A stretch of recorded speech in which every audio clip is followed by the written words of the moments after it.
नमस्कार। कैसे हो आप सब? उम्मीद है अच्छे होंगे। आज हम टॉपिक प्रारंभ करने जा रहे हैं संप्रेषण। संप्रेषण या जिसको हम कहते हैं कम्युनिकेशन।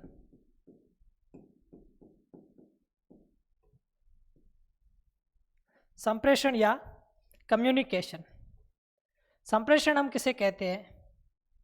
तो सामान्य अर्थ में हम देखें तो बातचीत करना या अपने भावों या विचारों को आदान प्रदान करना। बातचीत करना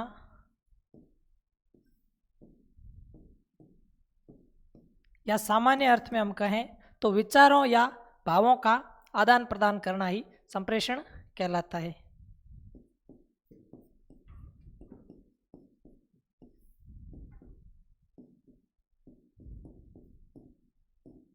विचारों एवं भावों का आदान प्रदान करना। संप्रेषण क्या है? तो संप्रेषण या संप्रेषण कौशल यानी शिक्षक का संप्रेषण कौशल है या कम्युनिकेशन जो स्किल है ये किस प्रकार से होती है। शिक्षक कक्ष में विद्यार्थियों के समक्ष किस प्रकार संप्रेषण करता है, किस प्रकार विद्यार्थियों के साथ अपनी बात शेयर करता है। तो संप्रेषण है, ये संप्रेषण किस प्रकार चलता है। तो संप्रेषण का जो चक्र है ये हम आगे देखेंगे। सबसे पहले देख लेते हैं कि संप्रेषण या कम्युनिकेशन जो शब्द है ये शब्द कहाँ से बना है। तो ये कम्युनिकेशन शब्द है ये लैटिन भाषा से बना है। लैटिन भाषा का एक शब्द है कम्युनिस।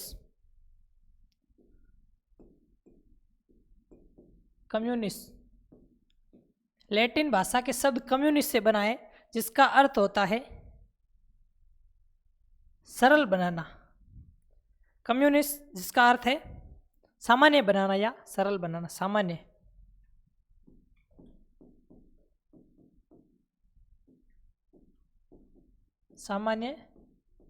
बनाना। अब ये जो संप्रेषण है ये संप्रेषण की प्रक्रिया द्विमार्गी प्रक्रिया है।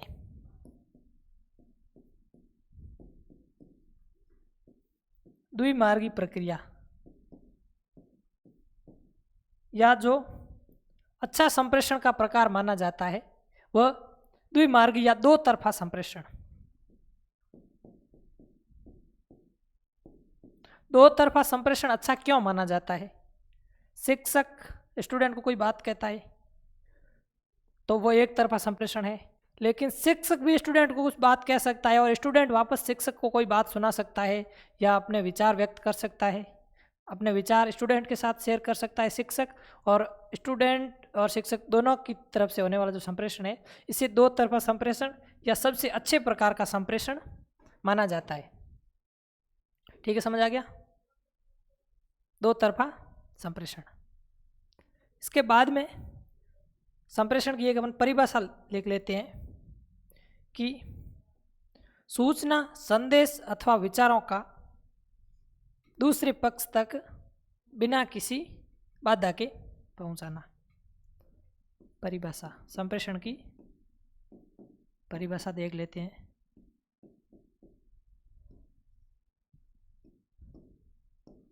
सूचना, विचार व भावों को बिना किसी बाधा के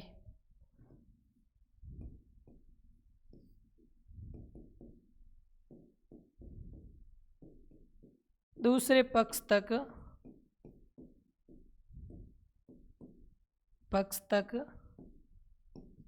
पहुंचाना ही संप्रेषण है, संप्रेषण कहलाता है।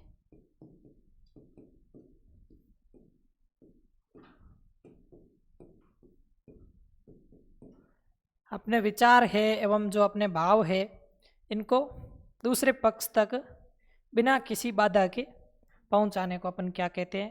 संप्रेषण या कम्युनिकेशन कहते हैं। अब देखते हैं संप्रेषण के पक्ष। संप्रेषण के पक्ष संप्रेषण के दो पक्ष आते हैं, एक को हम कहते हैं प्रेषक और दूसरे को कहते हैं ग्राही।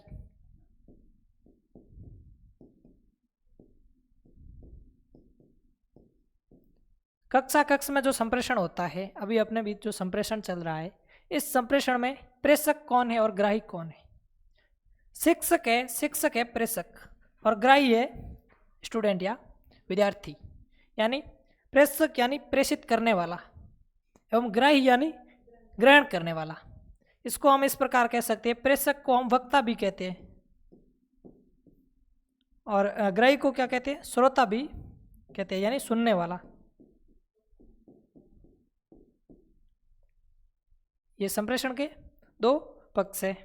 इसको हम, ये है बोलने वाला या कहने वाला और श्रोता है सुनने वाला।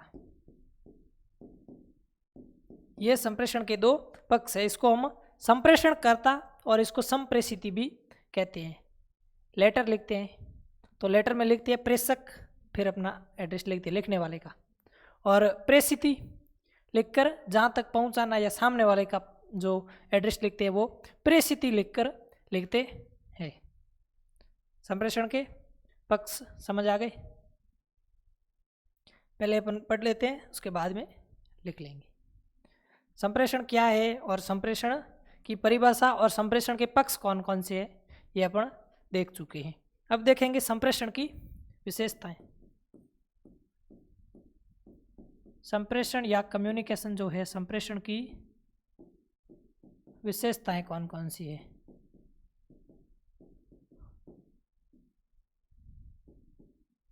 संप्रेषण की विशेषताएं, सबसे पहले आता है संप्रेषण उद्देश्य पूर्ण प्रक्रिया है, यानी किसी विशिष्ट उद्देश्य को लेकर आयोजित की जाने वाली प्रक्रिया है।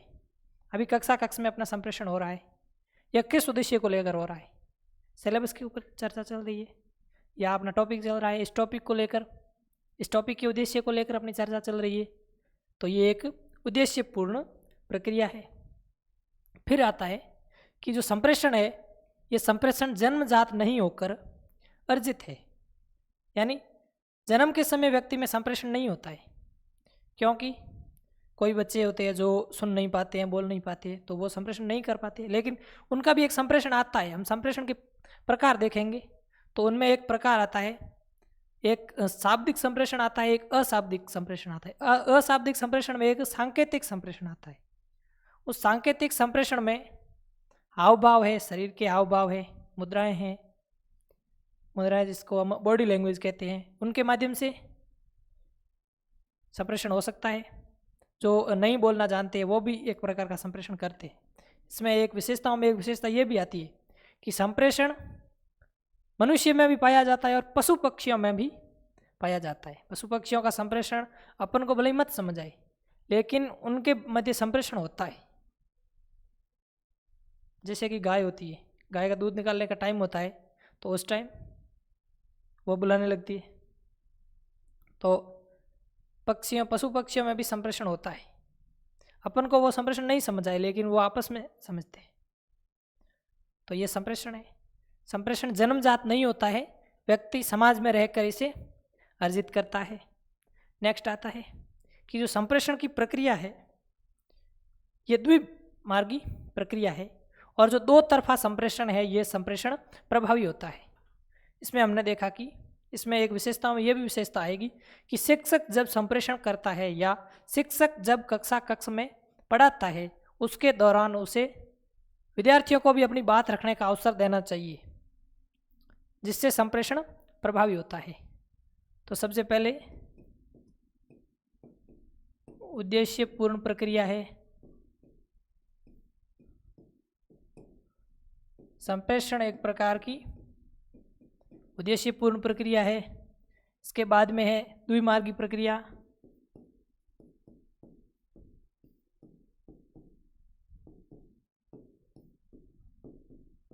दो तरफा संप्रेषण।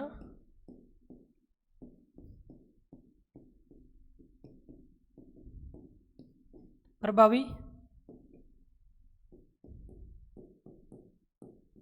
होता है।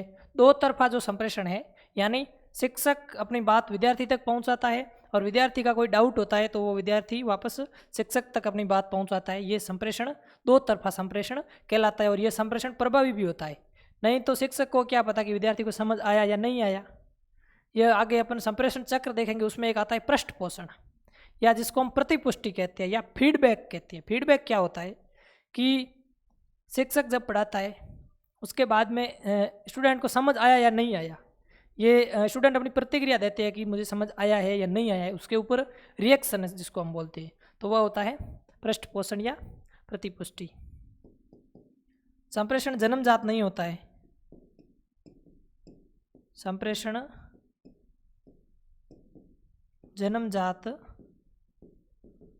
नहीं होता है। व्यक्ति समाज में रहकर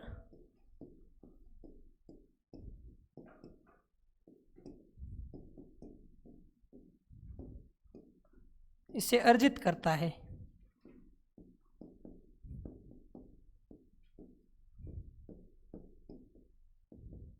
संप्रेषण की प्रक्रिया या संप्रेषण का जो गुण है, यह गुण जन्मजात नहीं होकर अर्जित है। इसके बाद में देखते हैं कि प्रभावी संप्रेषण होता है। प्रभावी संप्रेषण के लिए संदेश का किस प्रकार का होना आवश्यक है। व्यक्ति जो संदेश भेजता है, संदेश भेजने ये भी द्विमार्गी प्रक्रिया है, क्योंकि संदेश एक तो भेजने वाला होता है, एक प्राप्त करने वाला होता है। तो प्रभावी जो संप्रेषण होता है, प्रभावी संप्रेषण हेतु जो संदेश लिखते हैं वह संदेश संक्षिप्त एवं स्पष्ट होना जरूरी है। संक्षिप्त का क्या मतलब है कि जो लाइनें 4 लाइनों में जो मैसेज लिखा जा सकता है उसी को एक पेज का न लिखकर 4 लाइनों में ही लिखना, यानी जिससे सामने वाला उसे आसानी से समझ सके, पढ़ सके, उसका अर्थ समझ सके। यानी अर्थपूर्ण होना चाहिए, स्पष्ट होना चाहिए और संक्षिप्त होना चाहिए। संदेश संक्षिप्त, स्पष्ट और अर्थपूर्ण होना चाहिए।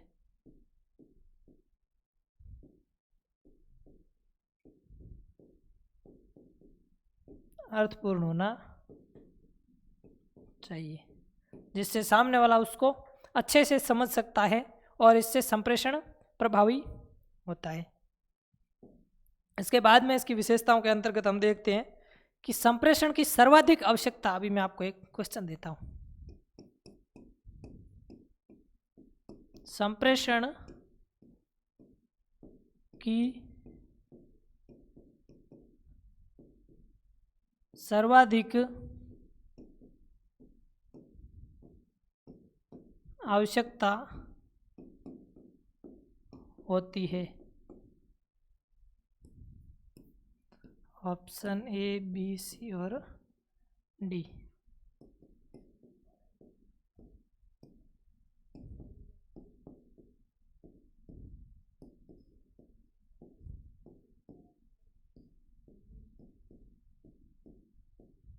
आंसर दो। संप्रेषण की सर्वाधिक आवश्यकता शिक्षक को होती है। शिक्षक को सर्वाधिक संप्रेषण की आवश्यकता होती है क्योंकि शिक्षक को स्टूडेंट्स के सामने अपनी बात प्रभावी रूप से रखनी होती है। ड्राइवर से अगर स्पष्ट संप्रेषण नहीं होता है तो इससे कोई नुकसान नहीं होगा। वकील और डॉक्टर, इनको भी अगर इनका संप्रेषण अगर शिक्षक की तुलना में कम प्रभावी है तो भी चलेगा, लेकिन शिक्षक का जो संप्रेषण है यह संप्रेषण प्रभावी होना आवश्यक है। समझ आ गया? तो इसकी विशेषता एक ये भी आती है कि सर्वाधिक संप्रेषण की आवश्यकता किसको होती है, तो संप्रेषण की सर्वाधिक आवश्यकता शिक्षक को होती है। एवं प्रभावी संप्रेषण हेतु शिक्षक को क्या करना चाहिए, एवं कल की क्लास में हमने देखा था नेतृत्व के दौरान कि प्रभावी नेतृत्व के लिए शिक्षक को क्या करना चाहिए। तो हमेशा अध्ययनशील रहना शिक्षक को जरूरी है। ये नहीं कि नौकरी लग गया या शिक्षक बन गया उसके बाद में पढ़ना छोड़ दिया, ये नहीं। शिक्षक को हमेशा अध्ययनशील रहना जरूरी है। शिक्षक को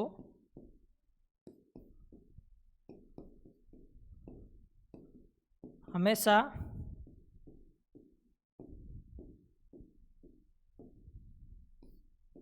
अध्ययनशील रहना चाहिए। शिक्षक को हमेशा अध्ययनशील यानी पढ़ते हुए रहना चाहिए। इसके बाद में आता है कि संप्रेषण मनुष्यों में पाया जाता है और संप्रेषण पशु पक्षियों में भी पाया जाता है। संप्रेषण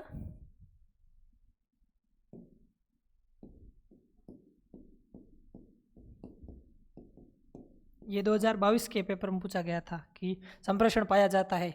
ऑप्शन ए था पशु पक्षियों में, ऑप्शन बी मनुष्य में, ऑप्शन सी अन्य कोई दे दिया और ऑप्शन डी में उपयुक्त सभी। तो उपयुक्त सभी आंसर राइट था। संप्रेषण मनुष्य एवं पशु पक्षियों में भी पाया जाता है।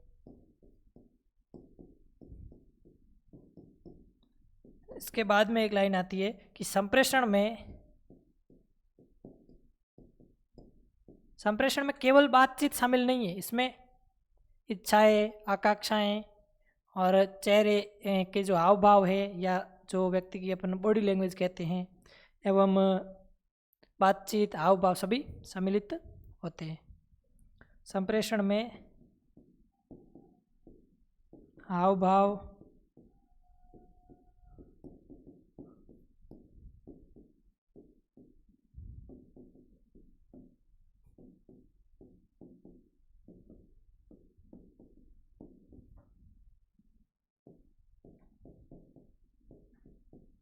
आदि सम्मिलित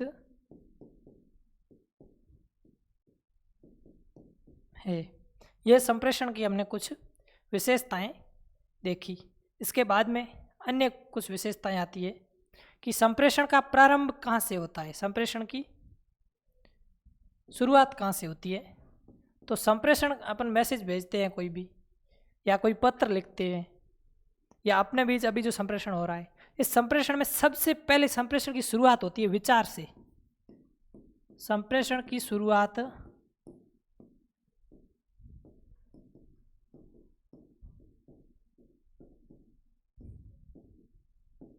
विचार से होती है। संप्रेषण की शुरुआत है ये विचार से होती है। इसके बाद में जो मनुष्य का अपना संप्रेषण होता है, ये संप्रेषण होता है भाषा के माध्यम से। तो ये क्वेश्चन भी पूछा गया था कि भाषा किसका माध्यम है, तो भाषा सहज अभिव्यक्ति, यानी भाषा के माध्यम से व्यक्ति अपने विचारों की अभिव्यक्ति कर सकता है। सब भाषा सहज अभिव्यक्ति का माध्यम है। इसके बाद में ये 2025 के पेपर में एक क्वेश्चन पूछा गया था, इसलिए मैं ये फैक्ट आपके लिए लेकर आया हूँ कि यही विशेषताओं में आपके साथ लिखवा दूंगा कि स्वर विज्ञान है। स्वर विज्ञान का संबंध किससे है, तो स्वर विज्ञान का संबंध ध्वनि प्रणाली से है।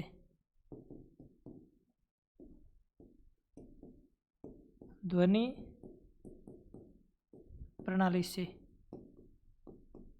यानी अपना जो मौखिक संप्रेषण होता है वह ध्वनि के माध्यम से होता है, और स्वर विज्ञान का संबंध है, ये संबंध है ध्वनि प्रणाली से। इसके बाद में आते हैं संप्रेषण को प्रभावी बनाने के लिए शिक्षक द्वारा किए जाने वाले उपाय। पहले हम ये विशेषताएं और यहाँ तक लिख लेते हैं, हम बाद में देखेंगे आगे।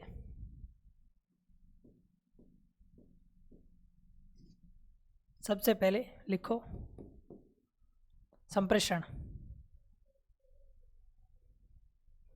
संप्रेषण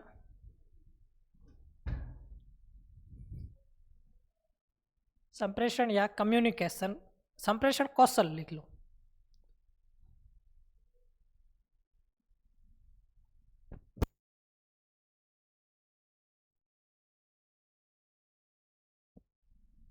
कम्युनिकेशन।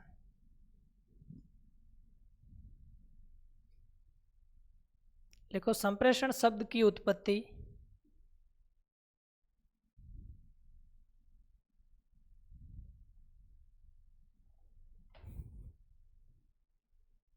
संप्रेषण शब्द की उत्पत्ति लैटिन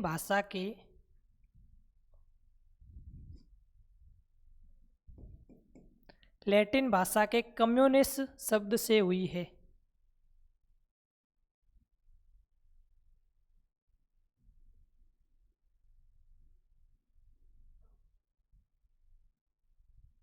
कम्युनिस्ट शब्द से हुई है जिसका अर्थ है सामान्य बनाना। सॉरी, ये संप्रेषण शब्द की नहीं, कम्युनिकेशन शब्द की उत्पत्ति। कम्युनिकेशन शब्द है, इसकी उत्पत्ति लैटिन भाषा के कम्युनिस्ट शब्द से हुई है जिसका अर्थ है सामान्य बनाना।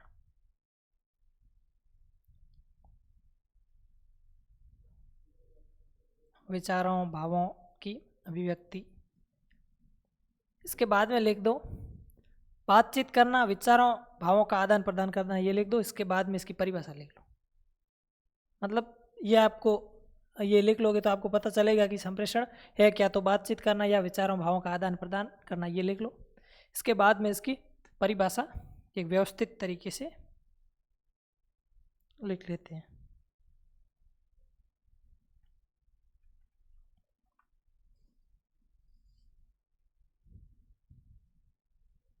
लिख लिया? आगे लिखो परिभाषा।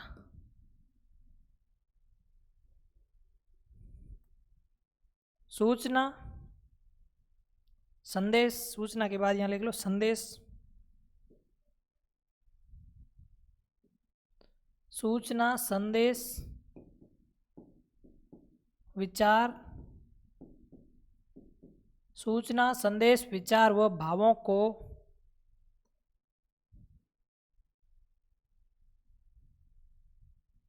सूचना, संदेश, विचार व भावों को बिना किसी बाधा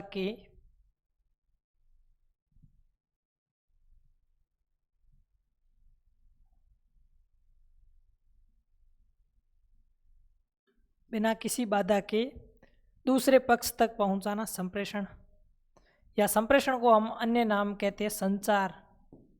तो यहां लिख लेना संप्रेषण ऑब्लिक संचार कहलाता है।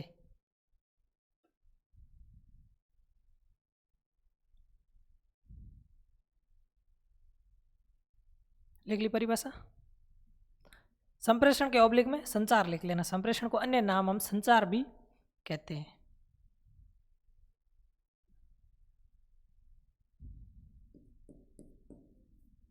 इसके बाद में लिखो संप्रेषण के पक्ष। संप्रेषण के पक्ष यहां लिखो संप्रेषण में न्यूनतम 2 व्यक्ति होना अनिवार्य है।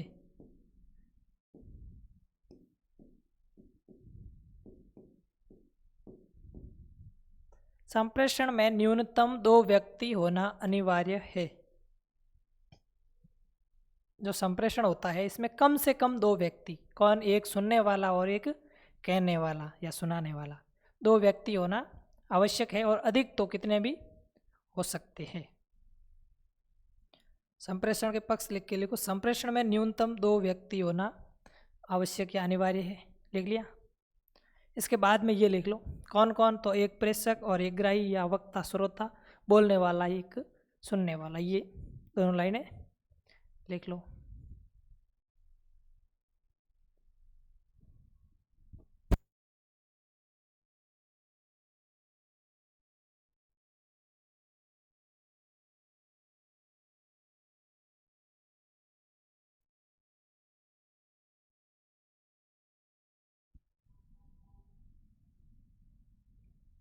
संप्रेषण के 2 पक्ष है। संप्रेषण में न्यूनतम 2 व्यक्ति होना अनिवार्य, एक सुनने वाला एक सुनाने वाला, या एक प्रेषक या और ग्राही, जिसको हम वक्ता और श्रोता भी कहते हैं। वक्ता यानी भाषण देने वाला और श्रोता यानी सुनने वाला। लिख लिया? इसके बाद में लिखो संप्रेषण की विशेषताएं। संप्रेषण की विशेषताएं। पहले लिखो संप्रेषण उद्देश्यपूर्ण प्रक्रिया है। संप्रेषण उद्देश्यपूर्ण प्रक्रिया है।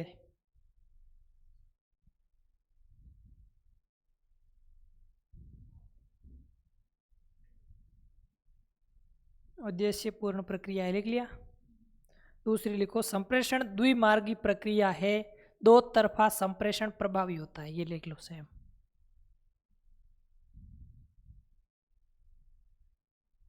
संप्रेषण द्विमार्गी प्रक्रिया है, दो तरफा संप्रेषण प्रभावी होता है।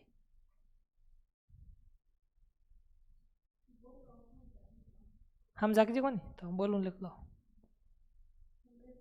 द्विमार्गी प्रक्रिया है, दो तरफा संप्रेषण प्रभावी होता है। दो तरफा संप्रेषण प्रभावी होता है।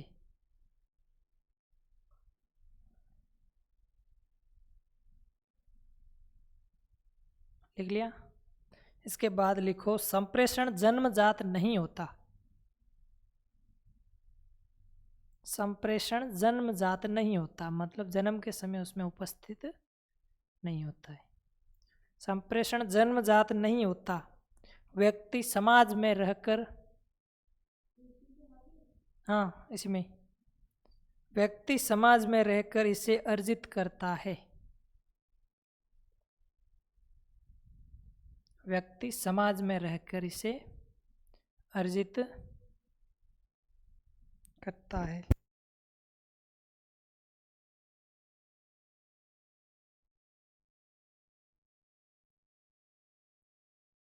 लिख लिया। आगे लिखो प्रभावी संप्रेषण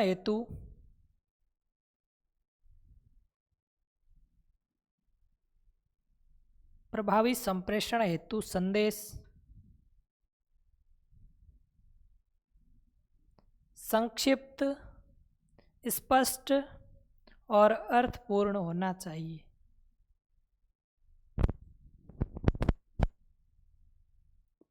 प्रभावी संप्रेषण हेतु संदेश संक्षिप्त, स्पष्ट और अर्थपूर्ण होना चाहिए। लिख लिया। इसके बाद में लिखो संप्रेषण की सर्वाधिक आवश्यकता शिक्षक को होती है।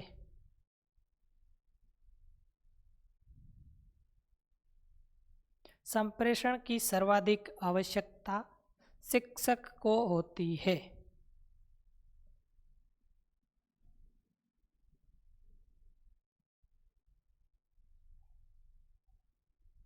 लिख लिया।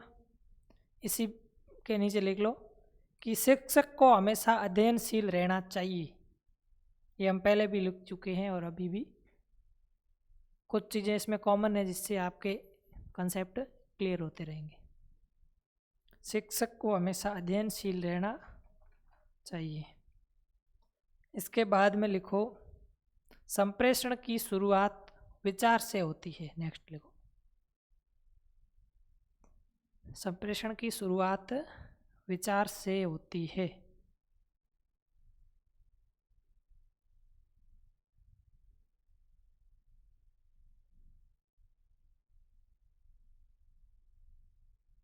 इसके बाद में लिखो संप्रेषण मनुष्य व पशु पक्षियों में भी पाया जाता है। संप्रेषण मनुष्य व पशु पक्षियों में भी पाया जाता है। संप्रेषण जो है कम्युनिकेशन व्यक्तियों और नहीं मनुष्य एवं पशु पक्षियों में भी पाया जाता है। लिख लिया। इसके बाद में लिखो संप्रेषण में बातचीत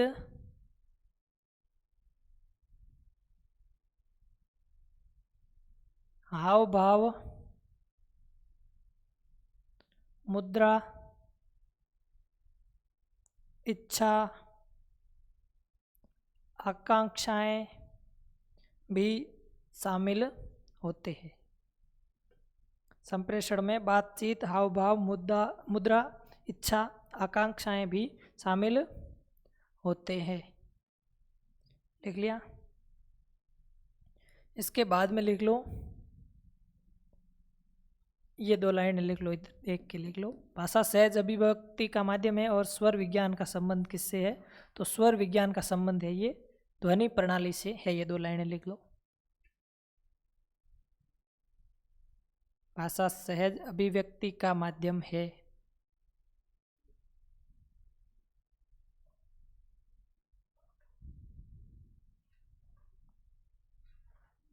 और स्वर विज्ञान का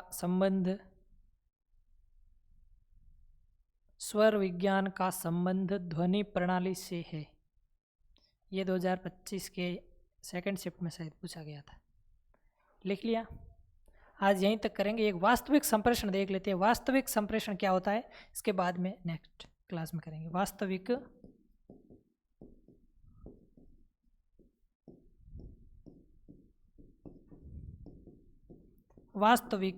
संप्रेषण। ये वास्तविक संप्रेषण क्या होता है?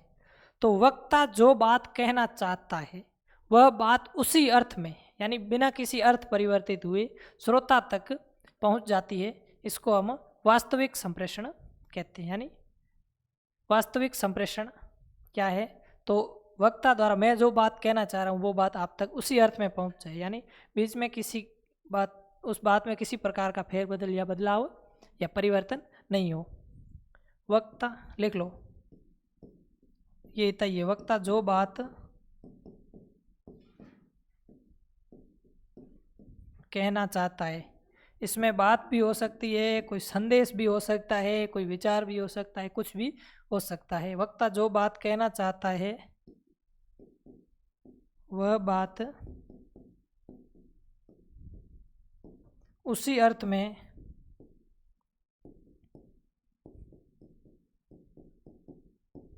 श्रोता तक पहुंच जाना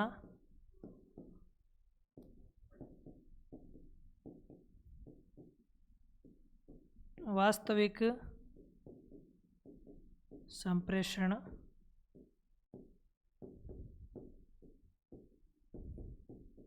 कहलाता है। संप्रेषण में इसके बाद में क्या क्या है मैं बता देता हूँ एक बार आपको।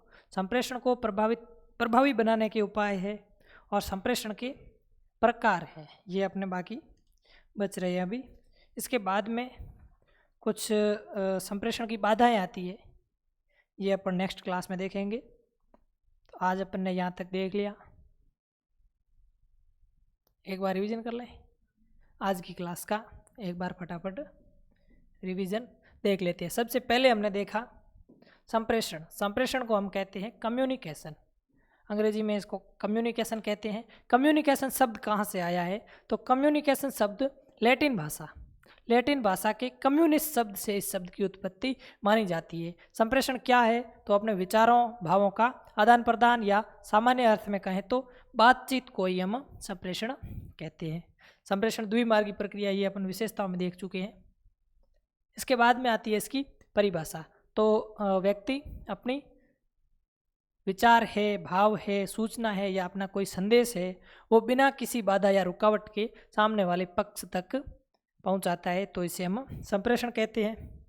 इसमें पक्ष या इसमें संचार या संप्रेषण है, इसमें न्यूनतम 2 व्यक्ति होना अनिवार्य है। 2 व्यक्ति कौन? एक सुनने वाला, एक सुनाने वाला। और अपने इस संदर्भ में देखें तो कक्षा का जो संप्रेषण होता है, इसमें एक शिक्षक और एक छात्र, ये दोनों होने जरूरी है। हम छात्र कितने भी हो सकते हैं तो वो संप्रेषण हो सकता है, लेकिन अकेला शिक्षक संप्रेषण नहीं कर सकता। मैं अकेला बोलूँगा, सुनने वाला कोई नहीं है तो। एवं ये जो ऑनलाइन क्लास चल रही है, इसमें संप्रेषण का माध्यम है, ये माध्यम है जिसको हम इंटरनेट या नेट कहते हैं। इसमें प्रेषक और ग्राही, ये 2 माध्यम होते हैं, नहीं 2 पक्ष होते हैं। वक्ता या श्रोता जिसको हम कहते हैं, एक बोलने वाला और एक सुनने वाला, 2 व्यक्ति होने अनिवार्य है। इसके बाद में हमने देखा संप्रेषण की विशेषताएं। तो संप्रेषण एक उद्देश्यपूर्ण प्रक्रिया है, द्विमार्गी प्रक्रिया। द्विमार्गी यानी एक साइंस आपने पढ़ी होगी, साइंस में एक आता है भौतिक और रासायनिक परिवर्तन, जिसमें भौतिक परिवर्तन जिसमें मतलब बर्फ से पानी बन सकता है, वापस पानी से बर्फ, इस प्रकार का जो अपने संप्रेषण है। यानी शिक्षक स्टूडेंट को कुछ कह सकता है, लेकिन स्टूडेंट शिक्षक को वापस कुछ नहीं कह सकता, तो वह प्रभावी संप्रेषण नहीं है, क्योंकि स्टूडेंट अपनी बात वापस शिक्षक तक, कोई डाउट है तो वो अगर पूछ सकता है तो उसको वो प्रभावी संप्रेषण है, लेकिन वो डाउट अगर नहीं पूछ सकता है तो उसको हम प्रभावी संप्रेषण में नहीं देखेंगे, क्योंकि वो एक तरफा संप्रेषण, और एक तरफा संप्रेषण प्रभावी नहीं होता है। इसके बाद में संप्रेषण जन्मजात नहीं होता, व्यक्ति समाज में रहकर इसे अर्जित करता है। और प्रभावी संप्रेषण हेतु जो संदेश है या जो बात है वो संक्षिप्त, स्पष्ट और अर्थपूर्ण होना चाहिए, यह आवश्यक है। इसके बाद में हमने देखा कि संप्रेषण की सर्वाधिक आवश्यकता है ये शिक्षक को होती है। शिक्षक को हमेशा पढ़ते हुए यानी जिज्ञासु, शिक्षक की प्रवृत्ति जिज्ञासु होनी चाहिए, यानी जहाँ से भी कोई बात अगर सीखने को उसको मिलती है तो वो उसको सीखनी या ग्रहण करनी चाहिए। इसके बाद में आता है संप्रेषण पशु पक्षियों में भी होता है। संप्रेषण में हाव भाव है, मुद्राएं हैं यानी बॉडी लैंग्वेज है, व्यक्ति के हाव भाव है, सभी इसमें सम्मिलित होते हैं। इसके बाद में हमने देखा कि वास्तविक संप्रेषण क्या होता है। तो वास्तविक संप्रेषण यानी वक्ता की बात उसी अर्थ में श्रोता तक पहुंच जाना। उसके बाद में हमने देखा कि संप्रेषण की शुरुआत कहाँ से होती है, तो ये होती है विचार से। तो आज की कक्षा में हम यहीं तक पढ़ेंगे, बाकी पढ़ेंगे अगली क्लास में। तब तक जुड़े रहिए अपने प्यारे परिवार सरोकार क्लासेज से। मैं आपका साथी देवेंद्र चौधरी, धन्यवाद।